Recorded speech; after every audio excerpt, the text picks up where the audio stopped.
Stop the war! Iran! We are sorry!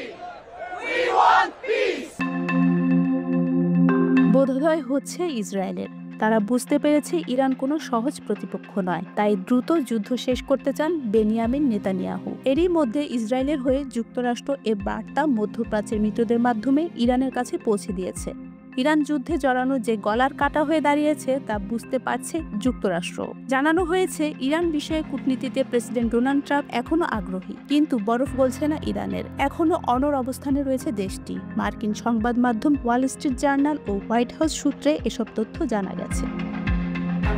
আরব দেশগুলোর কর্মকর্তারা বলেছেন ইসরায়েলের এই অভিযান শিগগিরই শেষ করতে চায় বলে যুক্তরাষ্ট্র তাদের আরব মিত্রদের মাধ্যমে ইরানকে বার্তা দিয়েছে। তবে যুক্তরাষ্ট্রের হামলার জবাব দেওয়া ছাড়া ইরান এখনই অভিযান শেষ করতে চায় না। আর ইসরায়েলি এক কর্মকর্তা জানান ইরান পারমাণবিক কর্মসূচি বাতিল করতে রাজি হলে ইসরায়েল এখনই বোমা হামলা বন্ধ করার জন্য প্রস্তুত আছে। তিনি বলেন, বিষয়টি আমাদের ওপর নয়, বরং ইরানের ওপর নির্ভর করছে। আমরা চাইলে এখনই শেষ করতে পারি। সেক্ষেত্রে যদি একটি চুক্তি হয় তাহলে ইসরায়েল তার অভিযানের ফলাফলে সন্তুষ্ট থাকবে। এদিকে যুক্তরাষ্ট্র ইরানের সঙ্গে উত্তেজনার সমাপ্তি চাইছে বলে হোয়াইট হাউস থেকে জানানো হয়েছে। ইসরায়েলি টেলিভিশন চ্যানেল 12 এর প্রতিবেদনে বলা হয়েছে অভিযান শেষ করার দুটি পথ খোলা রয়েছে।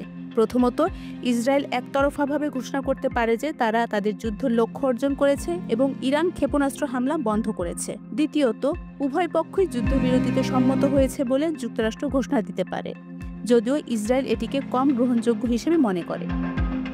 তবে নিরাপত্তা সূত্রগুলোর বরাতে জানা গেছে ইরানের সর্বোচ্চ নেতা আয়াতুল্লাহ আলী খামেনি এই লড়াইয়ের বন্ধের প্রধান অন্তরায়।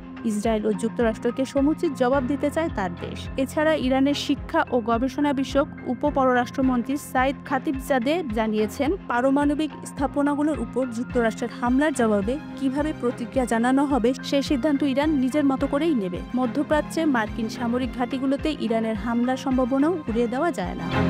ফারজানা জবা, খবর সংযোগ।